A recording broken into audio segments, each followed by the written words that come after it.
tých sa budeme rozprávať. Práve dobré teraz. ráno. Dobré ráno. Pekne dobré ráno. Videla si to, gentleman? Áno. Normálne prišla dáma, ešte sa aj postavil. To tu nevidíme často. Musíme povedať, old school sa nezaprie. My sa z toho veľmi tešíme. Pán doktor Miroslav Gašpar, ktorý je chirurgom, fyziaterom a zároveň aj balneológom z Rehabmed, prišiel medzi nás. Dobré ráno vám prajeme. Pekne Tak dobré ten ráno. chirurg, to je minulosť. Ale máte aj z tejto oblasti. hej, Nech sa páči, takže to sa proste už nevymaže. Každopádne, my sa ale dnes budeme rozprávať o zraneniach, o športových zraneniach. My sme mali rozbehnutý taký projekt, po celý týždeň nám mohli diváci posielať svoje príbehy so svojimi športovými zraneniami. Skôr ako sa k ním dostaneme, tak predsa len chceme vedieť, s čím sa vy najčastejšie stretávate v praxi. Tak ja som 15 rokov pôsobil ako lekár prvej fotbalovej ligy DAC Dunajská Streda. V období najväčších úspechov DACu. Takže vlastne stále sa stretávam najviac s tými športovými zraneniami u fotbalistov.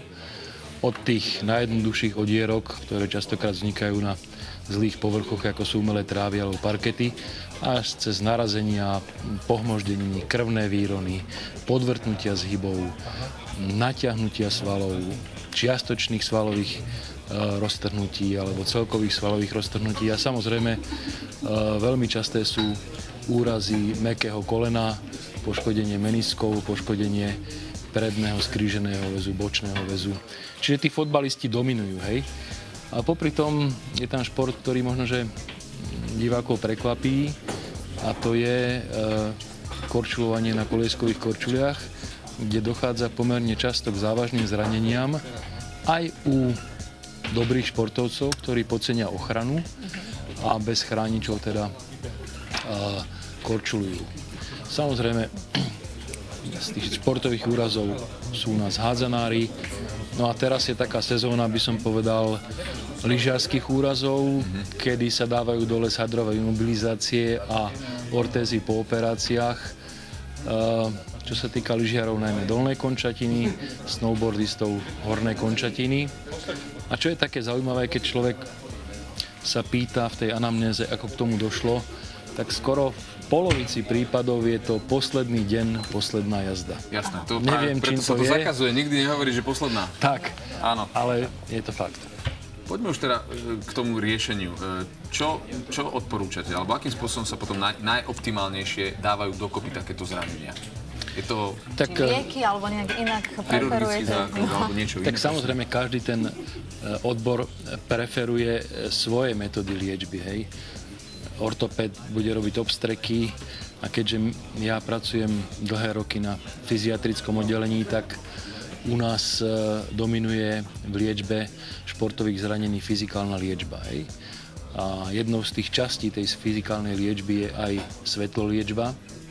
Nie taká, ale taká. A či už je to v rukách lekára, teda laser, alebo u fyzioterapeutov svetelná terapia. Práve pre tie účinky, ktoré má na postihnuté tkanivo a postihnúť tú časť tela. Je to predovšetkým zlepšenie mikrocirkulácie v poškodenom tkanive. Tým pádom dochádza aj k lepšiemu zásobeniu kyslíkom, zníženiu opuchu, zlepšeniu pohyblivosti, zníženiu bolestivosti. Výborne, pán doktor. Zatiaľ ďakujeme, Ďakujeme. ale Samozrejme, že jedným spôsobom liečby je aj terapia svetlom, ale o tom sa budeme samozrejme ešte rozprávať. Ďakujeme zatiaľ veľmi pekne. ďakujeme.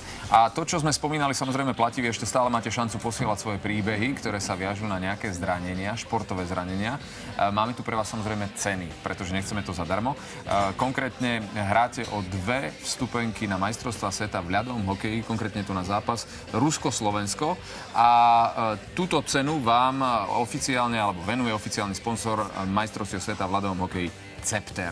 Držíme palce už teraz. A posielajte nám to na milujemhokej@markiza.sk. Áno, čiže vaše zranenia. A presne o nich sa budeme potom s pánom doktorom rozprávať a budeme indikovať možno nejaké veci. Ja som veľmi rada, že už aj my máme možnosť. Nie, ale teraz možno budú aj zranení a budú potrebovať nejakú pomoc odbornú. No a presne o tom sa budeme rozprávať, pretože máme tu pána doktora Miroslava Gašpara, ktorý je chirurgom, bývalým teda, ako ste povedali, ale stále ešte fyziaterom a balneológom z Rehab Med. Dobré ráno ešte raz. My sa dnes rozprávame o športových zraneniach, lebo to bolo také zadanie, ktoré sme dali našim divákom, alebo prosba, aby sa na nás obratili s dôverou so svojimi športovými zraneniami. Komplet celý týždeň posielali a viacerí sa zapojili. Napríklad sme vyťahli jedného, Dušan Horvát zo Zlatých Moraviec, typický prípad, by som povedal, možno taký úplne typický. On sa venoval hokeju už od 4 rokov, keď mal 17 rokov, tak bohužiaľ v rámci jedného súboja sa mu potrhali kolenné väzy. Skončil, dlho mu to trvalo, kým sa dal dokopy, potom sa snažil dostať aspoň, už ten hokej klasicky nehral, ale aspoň k hokejbalu. Zase sa to vrátilo, zase ešte vo väčšej miere. Otázka, čo v takýchto prípadoch, v takýchto zraneniach, čo by mohlo pomôcť? Špeciálne napríklad svetlo pomáha? Určite áno, je to jedna zo zložiek liečby takýchto zranení. By som povedal tá prvá, pretože pôsobením svetloliečby dochádza predovšetkým zníženiu bolestivosti, rýchlejšiemu hojeniu tkání, zmenšeniu opuchu a tým pádom môžeme s pacientom rehabilitovať vo väčšej pohode a aplikovať ďalšie procedúry. Aby zase niekto nemal pocit, že sme nejakí šarlatáni, ktorí tu rozprávame, že zasvietime a scelia sa, to je po operácii napríklad. Takéto úrazy kolena, ktoré ste spomínal, určite sa nevyliečia svetloliečbou.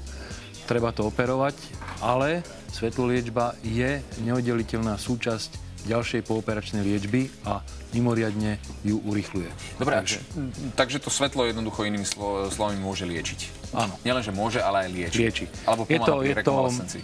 dokázané vedecky, je to certifikovaný zdravotnícky prístroj, ktorý obsahuje dve zložky svetla, infračervené a viditeľné svetlo. Tá infračervená zložka mierne prehrieva a svetelná zložka pôsobí potom na mitochondrie, membrány a tak ďalej. Takže pomáha. Pán doktor, ďakujeme veľmi pekne. A nie len tak náhodou sme vyťahli práve Dušana Horváta, pretože on od nás získava cenu. Ja len poviem ešte jednu vec, že má ešte aj malého synčeka, ktorý taktiež od 4 rokov sa venuje hokeju. Teraz má už 8, keď sa nemýlim. A áno, 8 ročný, aj to Nikolas, tento mladý chalan, tak sme sa rozhodli, že práve on získa cenu. Leni, konkrétne. Áno, a získava 2 lístky na majstrovstvá sveta v ľadovom hokeji, konkrétne na zápas Rusko-Slovensko. A tento darček, alebo túto cenu vám venuje oficiálny sponzor majstrovstiev sveta v ľadovom hokeji. Cepter, samozrejme. No a držíme palce aj s tým kolenom, Dušan, aby ste sa dali nejakým spôsobom dokopy, alebo aby si sa dal dokopy 31-ročný chalan. Tak samozrejme, Gratulujeme. Svetlo môže pomôcť. Ďakujeme.